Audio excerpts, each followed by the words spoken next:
ৰাণী এজনী দুখীয়া ঘৰৰ জীয়ৰী আছিল। তাই নিজৰ পৰিয়ালটোক দুখীয়া জীৱনৰ পৰা উলিয়াবলৈ চেষ্টা কৰি আছিল আৰু সেইবাবেই তাই সৰুৰে পৰাই বৰ ভালদৰে পঢ়া-শুনা কৰিছিল। ৰাণীৰ মাক-দেউতাকৰ ওচৰত তাইক পঢ়ুৱাবলৈ পইচা নাছিল, সেইবাবে তাই স্কলাৰশ্বিপৰ বাবে বহুত কষ্ট কৰিছিল আৰু স্কলাৰশ্বিপ পোৱাৰ পাছত তাই এখন চহৰৰ ভাল কলেজত পঢ়িবলৈ গ'ল। এইখন বৰ ধুনীয়া কলেজ, ইয়াৰ পৰা মই পঢ়া-শুনা কৰি ওলাই গ'লে এটা ভাল চাকৰি কৰিম আৰু তাৰ পাছত মা-দেউতাকো ইয়ালৈ লৈ আহিম। ৰাণী এজনী গাঁৱৰ সাধাৰণ ছোৱালী আছিল আৰু সেইবাবে তাই সাধাৰণ চুইজাৰ এযোৰ পিন্ধিয়েই কলেজলৈ গৈছিল। কিন্তু তাইক দেখি কলেজৰ বাকীবোৰ ছোৱালীয়ে তাইক ক'লে, "আৰে ৰাণী, তই কোনটো জীৱনত জীয়াই আছ? আজিকালি মানুহে এইবোৰ কাপোৰ নিপিন্ধে আৰু তই যে এই বেনুডাল গাঁঠিছ আৰু ঐ সংগীতা, বেগৰ পৰা কেঁচিখন দেচোন, এই চুলিখিনি কাটি দিওঁ আৰু এইক অলপ ষ্টাইলিছ বনাই দিওঁ।" "তুমি এইবোৰ কি কৈছা? মই যেনেকৈয়ে আছো তেনেকৈয়ে থাকিম, আঁতৰ হোৱা ইয়াৰ পৰা।" ৰাণীয়ে সিহঁতক ঠেলা মাৰি পটাপট বাথৰুমলৈ গ'ল আৰু তালৈ গৈ তাই দেখিলে এজনী ছোৱালীয়ে মূৰত চুৰণিখন লৈ কান্দি আছে। "আৰে তোমাৰ কি হ'ল? তুমি কিয় এনেকৈ কান্দি আছা?" "সিহঁতে মোৰ চুলিখিনি কাটি পেলালে আৰু মই টপা হৈ গ'লো। মই এতিয়া মানুহৰ সন্মুখলৈ কেনেকৈ যাম?" "কি? সিহঁতে তোমাৰ চুলিখিনি কাটি পেলালে আৰু তুমি এনেকৈ ৰৈ আছা? ব'লা আমি প্ৰিন্সিপালৰ ৰুমলৈ যাওঁ আৰু তেওঁক আমি কমপ্লেইন কৰিম।" "নাই নাই, তুমি তেনেকুৱা একো নকৰিবা। সিহঁত বহুত বেয়া। তুমি তেনেকুৱা কৰিলে সিহঁতে তোমাকো টপা কৰি পেলাব। মোৰ কথা শুনা, যদি তুমি ইয়াৰ পৰা গুচি যোৱা।" "তুমি এনেই ভয় খাইছা। সিহঁতে মোক একো কৰিব নোৱাৰে। ব'লা আমি প্ৰিন্সিপালৰ ওচৰলৈ যাওঁ।" ৰাণীয়ে ৰশ্মিক লৈ প্ৰিন্সিপালৰ ওচৰলৈ গ'ল আৰু সেই ছোৱালীকেইজনীৰ কথা প্ৰিন্সিপালৰ আগত ক'লে। ইহঁতৰ পৰা আৰু উপায় নাইকিয়া হৈছে। কলেজলৈ নতুনকৈ ছাত্ৰী আহিলেই সিহঁতে তেনেকুৱায়ে কৰে। ছাৰ, এনেকুৱা ষ্টুডেণ্টক কলেজত ৰাখিবই নালাগে। চাওকচোন সিহঁতে ছোৱালীজনীৰ অৱস্থা কি কৰিলে। মই তোমাৰ কথাবোৰ বুজি পাইছো। ৰ'বা, মই সিহঁতক এতিয়াই মোৰ ৰুমলৈ মাতি আনো।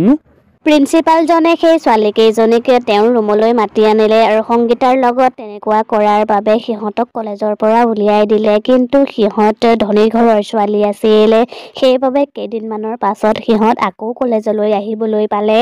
ৰাণী কলেজৰ পৰা ঘৰলৈ যাবলৈ ওলাইছিল, কিন্তু তেতিয়াই সেই ছোৱালীকেইজনীয়ে তাইক ৰখালে। "বেলেগক সহায় কৰি বৰ ভাল লাগে ন?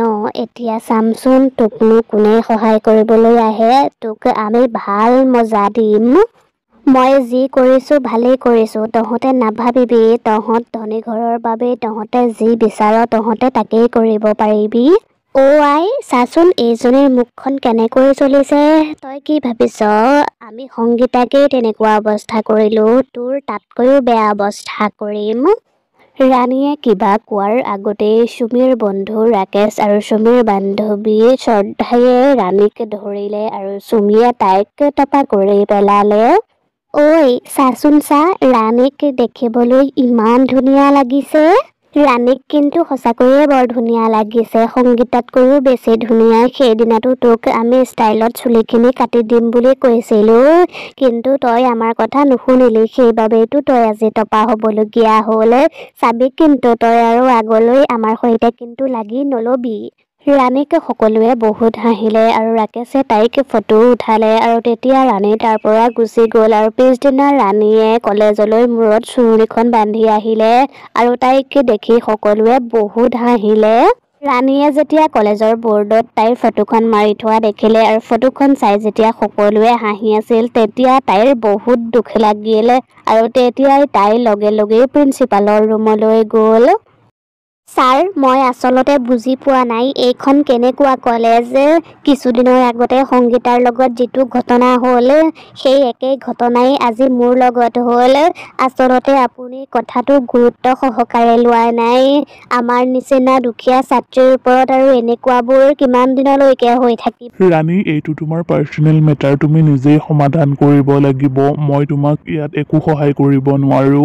আৰু মই সিহঁতক কিমান দিন কলেজৰ পৰা উলিয়াই থাকিম? মই সিহঁতক একো কৰিব নোৱাৰো, কাৰণ সিহঁত বহুত ধনী ঘৰৰ ছোৱালী। প্ৰিন্সিপালজনে চিধা-চিধিকৈ ৰাণীক সহায় কৰিব নোৱাৰো বুলি ক'লে আৰু তাৰ পাছত ৰাণী গুচি গ'ল আৰু পিছদিনা ৰাণী কলেজলৈ আহোঁতে আকৌ সিহঁতে তাইক আগুচি ধৰিলে। তই আজিৰে পৰা আৰু প্ৰিন্সিপাল ছাৰৰ ওচৰলৈ কমপ্লেইন কৰিবলৈ যাব নালাগে, কাৰণ মই মোৰ দেউতাক কৈ তোক এই কলেজখনৰ পৰা উলিয়াই দিম। এনেও টপা ষ্টুডেণ্ট কলেজত থাকিলে ভাল নালাগে নহয়। চুমিৰ কথাবোৰ শুনি ৰাণীৰ বহুত খং উঠিল আৰু লাহে লাহে সিহঁতৰ মাজত কাজিয়া হৈ গ'ল আৰু তেতিয়াই চুমিয়ে ৰাণীক ঠেলা মাৰি পেলাই দিলে আৰু ৰাণীৰ মূৰটো গৈ এটা ফুলৰ টাবত লাগিলগৈ আৰু তেতিয়াই ৰাণীৰ মূৰৰ পৰা তেজ ওলাল আৰু সেইবোৰ দেখি চুমিহঁত তাৰ পৰা পলাল আৰু ৰাণীক বচোৱা মানুহ কোনোৱেই নাছিল। সেইবাবে ৰাণী চটফটাই মৰি থাকিল আৰু তাই মৰাৰ পাছত এজনী টপা চুৰেল হৈ গ'ল। কলেজত ৰাণীৰ কথাটো গম পোৱাৰ পাছত ৰাণীৰ লগত কেনেকৈ কি হ'ল কোনেও জানিব বিচৰা নাছিল। সেইবাবে চুৰেলজনীৰ বেছিকৈ খং উঠিছিল। পিছদিনা চুমিহঁত যেতিয়া কলেজৰ পৰা যাবলৈ লৈছিল তেতিয়াই সিহঁতে পিছফালে কাৰোবাৰ পায়েলৰ মাত শুনিলে। আৰে তাৰ পায়েলৰ শব্দ সেয়া, নিশ্চয় ৰাণী চুৰেলৰ পায়েলৰ শব্দ চাগে। তাই যোৱাকালি মৰিল যে, মৰাৰ পাছত চাগে তাই চুৰেল হৈ ইয়াত ঘূৰি ফুৰিছে। ৰাণীৰ কথা কৈ সিহঁতে বহুত হাঁহিলে। তেতিয়াই সিহঁতে পিছফালে কাৰোবাৰ হঁহাৰ শব্দ শুনিলে। যেতিয়াই সিহঁতে পিছলৈ ঘূৰি চালে তেতিয়া সিহঁতে চুৰেলজনীক দেখি সিহঁতৰ ভয়তে অৱস্থা নাইকিয়া হৈ গ'ল আৰু সিহঁত তাৰ পৰা পলাইছিল। কিন্তু চুৰেলজনীও সিহঁতৰ পাছে পাছে গ'ল আৰু সিহঁতৰ মূৰত মাৰি ৰখাই দিলে। তহঁতে কি ভাবিছিলি তহঁতে মোক মাৰি সাৰি যাবি? তহঁতে মৰাৰ পাছতো মোক হাঁহিবলৈ নেৰিলি। তহঁতৰ নিচিনা মানুহ জীয়াই থাকিবই নালাগে। আমি তোক হঁহা নাই নহয়, তোৰ লগত যি হ'ল সেয়া আমি অনুভৱ কৰিব পাৰিছো। তই আমাক যাবলৈ দে। নিজৰ জীৱনটোৰ কথা অহাৰ লগে লগে ক্ষমা খুজিবলৈ আহিছ। তহঁতক মই যদি ক্ষমা কৰি দিওঁ তেতিয়াহ'লে তহঁতে মোৰ নিচিনাকৈ আৰু কিমানজনী ছোৱালীক মাৰি পেলাবি একো ঠিক নাই। সেইবাবে তহঁতক মাৰি পেলোৱাটোৱেই ভাল হ'ব। সিহঁত তিনিওজনে চুৰেলজনীক বহুতবাৰ ক্ষমা খুজিলে, কিন্তু চুৰেলজনীয়ে সিহঁতক ক্ষমা খুজি নিদিলে আৰু সিহঁতক এজন এজনকৈ মাৰি পেলালে।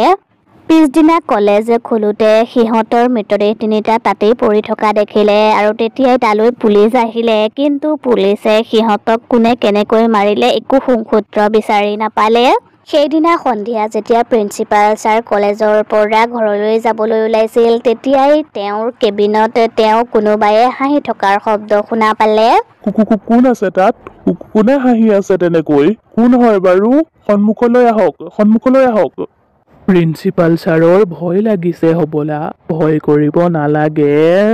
মই সিহঁত তিনিওজনৰ দৰে আপোনাকো মোৰ লগতেই লৈ যাম। তেতিয়াই পটককে চুৰেলজনী প্ৰিন্সিপালজনৰ সন্মুখলৈ আহিল আৰু প্ৰিন্সিপালজনৰ ডিঙিত ধৰি ল'লে। প্ৰিন্সিপালজনে চুৰেলজনীক দেখি বহুত ভয় খালে আৰু চুৰেলজনীক ক্ষমা খুজিলে আৰু তেতিয়াই চুৰেলজনীয়ে ক'লে, তই মোক কোনখন মুখেৰে ক্ষমা খুজিছ? তই যদি সেইদিনা সিহঁত তিনিওজনৰ ওপৰত ষ্ট্ৰিক্ট একশ্যন ললিহেঁতেন তেতিয়াহ'লে আজি মই জীয়াই থাকিলোহেঁতেন। তই কেইটামান টকাৰ লোভত পৰি সিহঁতক একো নকলি। সেইবাবে তোৰ নিচিনা প্ৰিন্সিপাল জীয়াই থকাতকৈ নথকায়েই ভাল। নাই মোক একো নকৰিবি, মোক এৰি দে। মোৰ ভুল হৈ গ'ল। মই আজিৰে পৰা আৰু তেনেকুৱা কেতিয়াও নকৰোঁ। এতিয়াৰে পৰা মই সকলো ষ্টুডেণ্টকে সমান চকুৰে চাম। প্ৰিন্সিপালজনে বাৰে বাৰে চুৰেলজনীক ক্ষমা খুজিলে, কিন্তু চুৰেলজনীয়ে প্ৰিন্সিপালজনক ক্ষমা কৰি নিদিলে, কাৰণ প্ৰিন্সিপালজনে আগতেও টকাৰ লোভত পৰি কেইবাটাও ষ্টুডেণ্টৰ জীৱন ধ্বংস কৰিছিল। সেইবাবে চুৰেলজনীৰ বহুত খং উঠি আছিল আৰু সেইবাবেই তাই প্ৰিন্সিপালজনক মাৰি পেলালে। সেইদিনাৰ পৰাই চুৰেলজনীয়ে কলেজখনৰ চোৱা চিতা কৰে আৰু কোনোবা ষ্টুডেণ্টে যদি কাৰোবাৰ সৈতে কাজিয়া লাগে তেতিয়াহ'লে তাই নিজেই সিহঁতক শিক্ষা দিয়ে।